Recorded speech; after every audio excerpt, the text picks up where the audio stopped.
దేవుని మందిరములో నీ యొక్క నడతలు సరిచేయబడతాయి. దేవుని మందిరములో నీకు కావలసిన ఆ సత్ప్రవర్తన దొరుకుతుంది. ప్రైజ్ ది లార్డ్, హల్లెలూయా. లోకములో ఉన్నవారు దగ్గర దొరకదండి.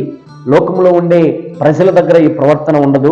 ఎవరి దగ్గర ఈ సత్ప్రవర్తన కలిగి ఉంటారంటే, యేసుక్రీస్తును ఎవరైతే అంగీకరిస్తారో, యేసుక్రీస్తుని ఎవరైతే వెంబడిస్తున్నారో, యేసుక్రీస్తుని ఎవరైతే ఆరాధిస్తున్నారో, యేసుక్రీస్తు ఎక్కడ ఆరాధించబడుతున్నారో, ఏ ప్రదేశంలో యేసుక్రీస్తు వారు ఉంటారో ఆ ప్రదేశంలో సత్ప్రవర్తన నేర్పించబడుతుంది, సత్ప్రవర్తన అమలు చేయబడుతుంది, సత్ప్రవర్తన కావలసిన సుగుణాలు అక్కడ దొరుకుతాయి.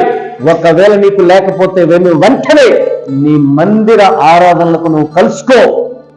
నీలో సత్ప్రవర్తన లేకపోతే, నీలో సత్ప్రవర్తన కావాలి అని నువ్వు అనుకుంటే వెంటనే దైవ సేవకుల్ని నువ్వు సందర్శించు. వెంటనే దైవ ఆరాధనలు కలుసుకో. వెంటనే ఆత్మీయ బిడ్డలను నువ్వు సందర్శించు.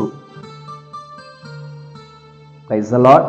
దేవుని మందిరంలో నా ప్రియులారా, నీవు ఎలాంటి వాడివైనా, ఒకవేళ నీకు ముడతుందా, మత్సుందా, డాగుందా, కల్మషమైన వాడివా, లేకుంటే తిరుగుబోతువా, త్రాగుబోతువా, వ్యభిచారివా, లేకుంటే ఎవరు లేని అనాథవా, ఎలాంటి వాడివైనా సరే నీ యొక్క లోటుపాటులను సరిచేసి లేనివాడిగా వస్తే ఉన్నవాడిగా ప్రభువు నిన్ను చేసి పంపుతాడు. Praise the Lord. దేవునికి మహిమ కలుగునుగాక.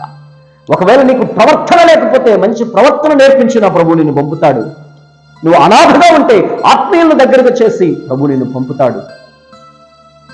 నువ్వు తిరుగుబోతువైతే ప్రభువు నీ యొక్క లక్షణాలను వాటన్నిటిని సరిచేసి మంచివాడుగా చేసి పంపుతాడు. ఎలా అంటే వాక్యానుసారంగా, వాక్యములో నిన్ను ఉదక స్నానము చేసి నీ మడత, నీ మత్స, నీ డాగు అన్నిటినీ కడిగి పరిశుద్ధపరచి నీలో ఏ మరక లేకుండా చేయడానికి ఈ సంఘము సంసిద్ధము కలిగింది. సంఘములో మాత్రమే నీ కల్మషము కడగబడుతుంది.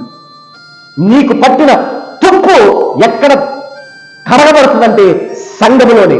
నీకు పట్టిన కల్మషం కడగబడేది సంఘములోనే. నీకు పట్టిన ఆ ముడత తీయబడేది సంఘములోనే. నీకు పట్టిన ఆ డాగు సంఘములోనే చేయబడుతుంది. ప్రైజ్ ది లార్డ్, హల్లెలూయా. దైవ మందిరములో ఇలాంటి మంచి లక్షణాలు ఉన్నాయండి.